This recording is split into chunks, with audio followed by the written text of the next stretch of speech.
সংৰক্ষিত বনাঞ্চলত বনদস্যুৰ সন্ত্ৰাস বিলাসীপাৰাত গছ কাটি থাকোঁতেই আটক দুষ্কৃতিকাৰী বিলাসীপাৰাত বনদস্যুৰ ভয়ংকৰ সন্ত্ৰাস বনদস্যুৱে বন বিভাগৰ চকুত ধুলি দি বিলাসীপাৰা মহকুমাৰ বিভিন্ন প্ৰান্তত অব্যাহত ৰাখিছে বন ধ্বংসযজ্ঞ নিতৌ ন কৌশলেৰে সংৰক্ষিত বনাঞ্চলৰ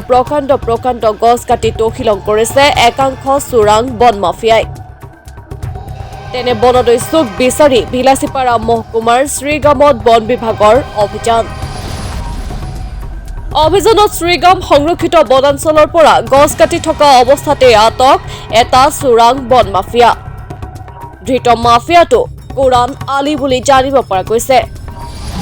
উল্লেখ্য যে বন বিভাগৰ লোক ঘটনাস্থলীত উপস্থিত হোৱাৰ খবৰ পাই পলায়ন কৰে আন দুটা চোৰাং কাঠ মাফিয়াই ধৃত কুৰাণ আলীৰ ঘৰ খেৰডুবি গাঁৱত বুলি জানিব পৰা গৈছে কুৰাণ আলী বন বিভাগে জেল হাজতলৈ প্ৰেৰণ কৰিব বুলি জানিব পৰা গৈছে দুই পলাতক বন মাফিয়াৰ বিৰুদ্ধে অভিযান অব্যাহত ৰাখিছে হালকুচা বন বিভাগে ৰাতি প্ৰায় 11টামান বজাত মই এটা খবৰ পাওঁ যে কেইজনমান লোক গছ কটাৰ উদ্দেশ্যে আমাৰ শ্ৰীগাম যিখন সংৰক্ষিত বনাঞ্চল আছে তাত প্ৰৱেশ কৰিছে সেই খবৰ উমান পাই আমাৰ যিজন সৰ্পমাৰী বিট অফিচ আছে বিট অফিচাৰজনে এটা টিম লৈ বনাঞ্চলত প্ৰৱেশ কৰে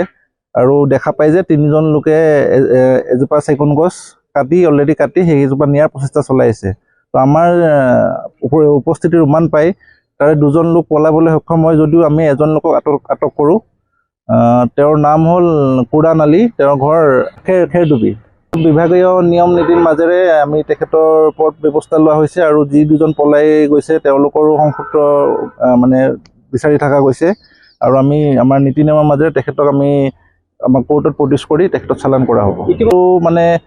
ইয়াৰ লগত কোনো কম্প্ৰমাইজ নাই এই যিহেতু এটা গছ কটাটো কিমান ডাঙৰ এটা অপৰাধ আমি সকলোৱে জানো গতিকে আমি পুৰা ষ্ট্ৰিক্টলি আমি এইটো বস্তু মনিটৰ কৰি থাকিম আৰু কোনো মানুহক গ্ৰেপ্তাৰ কৰিলেও আমি তেওঁৰ ওপৰত একো নৰম নহ'ম পুৰা ষ্ট্ৰিক্টলি তেওঁৰ ওপৰত আমি একশ্যন ল'ম আৰু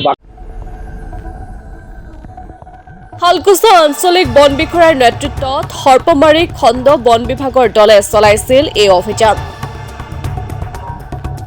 bureau report my news any